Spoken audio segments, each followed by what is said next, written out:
புரட்சி தலைவர் எம்ஜிஆர் அவர்களை பற்றி துக்ளக் ஆசிரியர் சோ அவர்கள் கூறியதை தற்போது காண்போம். அரசியலை தவிர்த்து பார்த்தால் கூட எம்ஜிஆர் அவர்களுக்கு இருக்கும் பாப்புலாரிட்டி இந்தியாவிலேயே வேறு எந்த திரைப்பட நடிகர்களுக்கும் இருக்க முடியாது. திரையுலகில் எம்ஜிஆர் அவர்களோடு எனக்கு ஏற்பட்ட அனுபவங்கள் பல. அவற்றில் ஒரு சிலவற்றை பற்றி மட்டும் எழுதுகிறேன். துக்ளக் பத்திரிகை ஆரம்பிப்பதற்கு ஓரிரு வருடங்களுக்கு முன்னால் ஜெய்ப்பூரில் அடிமை பெண் படப்பிடிப்பு நடந்து கொண்டிருந்தது. பல நடிகர்கள், டெக்னீஷியன்கள் சுமார் 15 நாட்கள் அங்கே தங்கியிருந்தோம். ஒவ்வொருவரையும் எம்ஜிஆர் அவர்கள் அக்கறையுடன் கவனித்துக் கொண்டது போல் வேறு எந்த தயாரிப்பாளரும் தன் படம் சம்பந்தப்பட்ட எவரையும் கவனித்துக் கொள்வாரா என்பது சந்தேகம்தான். தங்கும் வசதி, சாப்பாடு எல்லாம் ஒவ்வொருவருக்கும் திருப்திகரமான முறையில் இருக்கிறதா இல்லையா என்பதை அவ்வப்போது எம்ஜிஆர் அவர்களே நேரில் கவனித்துக் கொள்வார். படப்பிடிப்பின் போது ஒரு சில நாட்கள் கடும் வயிற்று வலியால் நான் அவதிப்பட்ட போது எம்ஜிஆர் அவர்கள் என்னிடம் காட்டிய பரிவு என்னால் மறக்க முடியாது. படப்பிடிப்பு தடைப்படுவதை பற்றி எம்ஜிஆர் அவர்கள் சற்றும் கவலைப்பட்டதாகவே தெரியவில்லை. அதே சமயத்தில் சென்னையில் ஒரு வழக்கை நடத்துவதற்காக நான் ஆஜராக வேண்டியிருந்ததால் உரிய நேரத்தில் என்னை அனுப்பி வைப்பதற்கும் எம்ஜிஆர் அவர்கள் எடுத்துக்கொண்ட சிரமம் கொஞ்சம் நஞ்சமல்ல. எனக்கு வயிற்று வலி குணமான பிறகு கூட என்னை படப்பிடிப்பிற்கு அழைக்காமல் என் நண்பர்களை அழைத்து உண்மையிலேயே அவருக்கு குணமாகிவிட்டதா, இல்லை ஷூட்டிங் தாமதமாகிறது என்ற காரணத்திற்காக குணமாகிவிட்டது என்று கூறுகிறாரா என்று விசாரித்து கொண்டார் எம்ஜிஆர் அவர்கள். அவருடைய டாக்டரை அனுப்பி நான் பரிபூர்ண குணமடைந்து விட்டேன் என்று அவர் சர்டிபிகேட் கொடுத்த பிறகுதான் சம்பந்தப்பட்ட காட்சிகளை எடுக்க ஆரம்பித்தார் எம்ஜிஆர் அவர்கள். என் விஷயத்தில் மட்டும் இப்படி என்பதில்லை. எல்லா நடிகர்களுக்கும் டெக்னீஷியன்களுக்கும் ராஜ உபசாரம்தான். ஜெய்ப்பூரில் அடிமை பெண் படப்பிடிப்பு நடந்து கொண்டிருக்கும் போதுதான் அவருடைய 100வது படமான ஒளிவிளக்கு தமிழகத்தில் ரிலீஸ் ஆகிறது. நீங்கள் சென்னையில் இருந்தால் பெரிய விழாவாக நடத்திருக்கலாமே என்று நான் எம்ஜிஆர் அவர்களிடம் கேட்டேன். சிரித்துக்கொண்டு பேசாமல் இருந்து விட்டார் எம்ஜிஆர் அவர்கள். என்ன இருந்தாலும் ஒரு கதாநாயக நடிகருக்கு 100வது படம் என்பது ஒரு முக்கியமான மைல்கல். அதை இவர் எந்த விதத்திலும் கொண்டாடாமல் விட்டுவிடுகிறாரே என்ற எண்ணம் என் மனதை உறுத்தியது. ஒரு சிறிய அன்பளிப்பை வாங்கி ஒரு வாழ்த்து பத்திரத்தையும் எழுதி ஜெய்ப்பூர் வந்திருந்த அத்தனை டெக்னீஷியன்கள், நடிகர்களின் பெயரையும் குறிப்பிட்டு நானே கையெழுத்திட்டு எல்லோரது முன்னிலையிலும் எம்ஜிஆர் அவர்களுக்கு வாசித்தளித்தேன். அதை வாங்கி கொண்ட எம்ஜிஆர் அவர்கள், என்ன இது, காகிதத்திலேயே 2 பக்கமும் எழுதிட்டீங்க, நான் இதை 2 பக்கமும் கண்ணாடி போட்டு ஃப்ரேம் போட்டு வச்சிக்க போறேன் என்று கூறினார். நான் செய்த சிறு காரியத்திற்கு எம்ஜிஆர் அவர்கள் தெரிவித்த நன்றி மனப்பூர்வமானதாக இருந்தது. ஒரு முறை ஷூட்டிங்கிற்காக ஒகேனக்கல் சென்றிருந்தோம். நான் போய் சேரும்போது எம்ஜிஆர் அவர்கள் அவுட்டோர் லொகேஷனில் இருந்தார். நானும் அந்த காட்சிகளுக்கு தேவை என்று என்னிடம் கூறினார்கள். மேக்கப் போட்டுக்கொண்டு நான் லொகேஷனுக்கு சென்றேன். என்னுடைய நண்பர்கள் சிறிது நேரம் கழித்து அங்கு வருவதற்காக காரில் புறப்பட்டிருக்கிறார்கள்.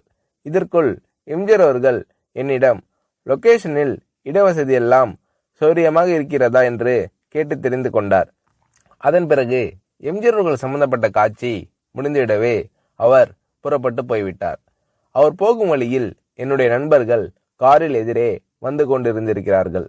அடையாளம் புரிந்து கொள்வாரா மாட்டாரா என்ற நினைப்பில் அவர்கள் எம்ஜிஆர் அவர்களை பார்த்தும் கூட பேசாமல் வண்டியை ஓட்டி கொண்டு வந்திருக்கிறார்கள்.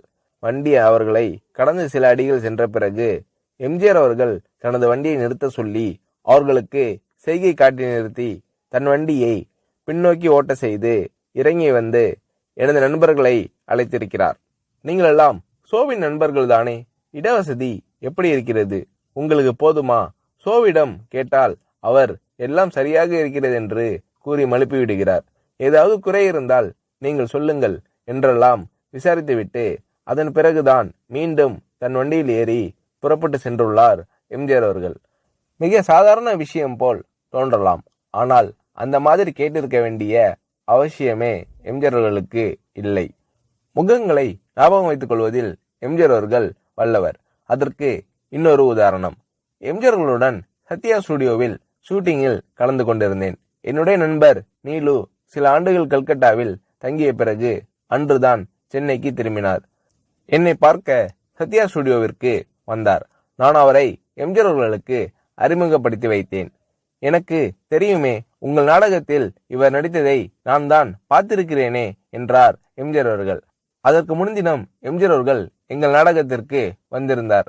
ஆனால் நீலுவோ அன்றுதான் கல்கட்டாவிலிருந்து திரும்பியிருந்தார். ஆகையால் நான் எம்ஜிஆர் அவர்களிடம் சொன்னேன், நேற்று நீங்கள் பார்த்த நாடகத்தில் அவர் நடிக்கவில்லை. கல்கட்டாவிலிருந்து இன்றுதான் சென்னைக்கே வந்திருக்கிறார் என்றேன். எம்ஜிஆர் அவர்கள் என்னை கேட்டார், நேற்று நடந்த நாடகத்தில் பார்த்தேன் என்று நான் சொன்னேனா?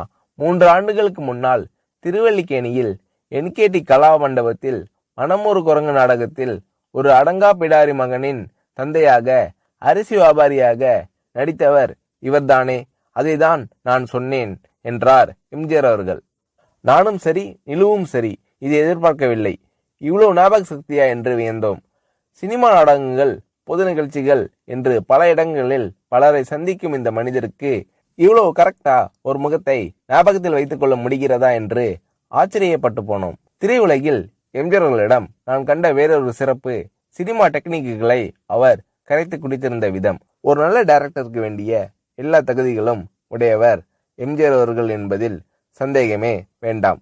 சண்டை காட்சிகளை படமாக்குவதில் வல்லவர் எம்ஜிஆர் அவர்கள் என்று கேள்விப்பட்டிருக்கிறேன். சில சமயங்களில் டைரக்ஷன் எம்ஜிஆர் என்று விளம்பரப்படுத்தப்படும் படங்களை பற்றி சிலர் வேறு யாரையாவது டைரக்ட் செய்ய சொல்லிவிட்டு அவர் தன் பெயரை போட்டுக் கொண்டிருப்பார் என்று கூற நான் கேள்விப்பட்டிருக்கிறேன். இது வெறும் பிதற்றல். இன்னும் சொல்ல போனால் பல சமயங்களில் எம்ஜிஆர் அவர்கள் படங்கள் வேறு டைரக்டரின் பெயரில் வெளிவரும்போது கூட அவற்றிலும் பல காட்சிகளை எம்ஜிஆர் அவர்களே டைரக்ட் செய்திருப்பார். இதுதான் உண்மை. எம்ஜிஆர் அவர்கள் செய்துள்ள தான தர்மங்கள் ஏராளம் என்பது எல்லோருக்கும் தெரியும். தவிர எந்தவிதமான விளம்பரமும் இல்லாமல் எம்ஜிஆர் அவர்கள் செய்துள்ள உதவிகளும் அநேகம் உண்டு. உதவி பெற்றோர்கள் கூட என்னிடம் கூறியிருக்கிறார்கள். மிகவும் தேவையான சமயத்தில் செய்யப்படும் உதவி போன்ற நல்ல காரியம் வேறு எதுவும் இல்லை. இந்த மாதிரி நல்ல காரியங்களை எம்ஜிஆர் அவர்கள் செய்திருக்கிறார் என்பது மறுக்க முடியாத உண்மை.